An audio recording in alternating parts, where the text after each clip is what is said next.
রাধে রাধে রাধে রাধে কৃষ্ণা বন্ধুরা, হাসি খুশি মন ইউটিউব চ্যানেলে তোমাদের সকলকে জানাই স্বাগত।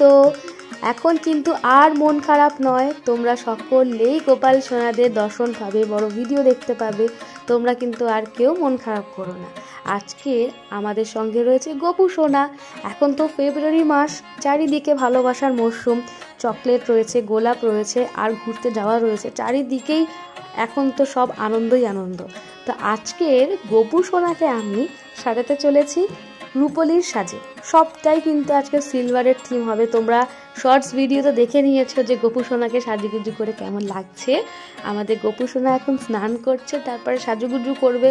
আর তোমরা কিন্তু এবার থেকে অনেক বড় বড় ভিডিও পেয়ে যাবে। তবে এখন আমি একটু ছোট ছোট থেকেই স্টার্ট করছি। গোপাল সোনাদের সংখ্যা অনেকজন হয়ে গেছে এবং তাদের সবার ভিডিও, সেবার ভিডিও একসঙ্গে আমি দিতে পারবো না, ভিডিও অনেক বড় হয়ে যাবে এবং আমিও করে উঠতে পারবো না। তাই চেষ্টা করছি মাঝে মধ্যেই এক একজনের সেবার ভিডিও তোমাদের সঙ্গে শেয়ার করব। তাতে তোমরাও খুশি আর আমিও খুশি, আর সর্বোপরি আমাদের গোপাল সোনারাও খুশি। তো তোমরা কেউ মন খারাপ করো না। আর একটা কথা বন্ধুরা, আমাদের গোপু সোনা কিন্তু তোমাদেরকে বলেছে যে তোমরা কিন্তু গোপু সোনাকে কেউ মিস করছো, আবার কেউ মিস করছো না। অনেকেই কিন্তু ভুলে গেছো গোপালদের, কারণ আমি আর তোমাদের কিন্তু কমেন্ট দেখতে পাই না। তো খুব কম জন আছে যারা আগের তুলনায় খুব কমেন্ট একদমই কম করছে। অনেকে হয়তো ভিডিও দেখে কিন্তু কমেন্ট করতে ভুলে যায়। তোমরা রাধে রাধে কিংবা গোপাল সোনাদের জন্য যা মনোভাব তোমাদের রয়েছে, অনুভূতি রয়েছে, তোমরা লিখে জানাতে পারো। আমার কমেন্ট পড়তে সত্যি খুব ভালো লাগে। আজকের দেখো রূপোলি সাজে সবার প্রথমেই গোপাল সোনা এই সিলভার কালারের পোশাক পরে নিয়েছে। আর এই পোশাকটা কে দিয়েছে জানো? আমাদের কুড্ডু সোনার মা, আমাদের মিমি সোনা গোপাল সোনাদের কিন্তু এই পোশাক উপহার স্বরূপ দিয়েছে। জন্মাষ্টমীর আগে দিয়েছিল এবং ও এসেছিল, তো তখন তো ভিডিও করা হয়নি।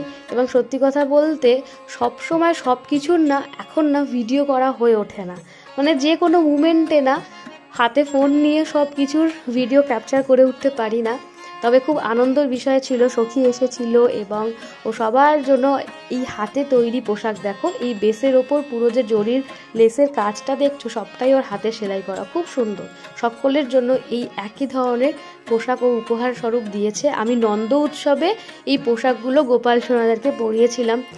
তো দেখো আমার গোপু সোনা হাতে তৈরি জুয়েলারি পরে এবং এই সিলভার কালারের পোশাক পরে কত কিউট লাগছে। এই বাঁশিটাও আমি গোপু সোনার জন্য বানিয়েছিলাম। দেখো ভেবেই রেখেছিলাম যে এই রকম সিলভার কালারের পোশাকের সাথে পুরোটাই একদম সিলভার জুয়েলারি হবে এবং পুরো ম্যাচিং ম্যাচিং হবে, দেখতে খুব সুন্দর লাগবে। আর সত্যি সত্যি গোপুকে যখন পরিয়েছি এত কিউট লাগছে, তোমাদের বলে যেতে পারবো না। যখন গোপাল সোনাদের সাজুগুজু করাই বেশিরভাগ সময় আমি হারিয়ে যাই, মনে হয় ওখানেই সময় একদম থমকে গেছে। আর তোমরা না অনেকেই আমাকে এই শর্টস ভিডিওতে কমেন্ট করেছিলে যে গোমাতা আমি কোথা থেকে এনেছি। এই গোমাতা হলো মাটির এবং আমি এনেছি এটা শিবরাত্রি মেলা থেকে। তো এই গোমাতা এবং গোবাছু আমাদের আলাদা করেই রয়েছে, অ্যাটাচ কিন্তু নয়। আর এখানে আজকের গোপাল সোনাদের দুপুরে অন্নভোগ ছিল, তার সাথে ছিল টমেটোর চাটনি, একটু খেজুর আর একটুখানি আলু ফুলকপির এবং সয়াবিনের রসা। তো এই হলো আজকের ছোট্ট একটা ভিডিও। তোমাদের আশা করছি খুব ভালো লেগেছে। যদি ভালো লাগে এবং তোমাদের যা মনে হয় সেটাই তোমরা কমেন্টে লিখে জানাতে পারো। রাধে রাধে, খুব ভালো থেকো। দেখা হচ্ছে পরের বড় ভিডিওতে। ये आँखें देख कर हम सारी दुनिया भूल जाते हैं। ये आँखें देख कर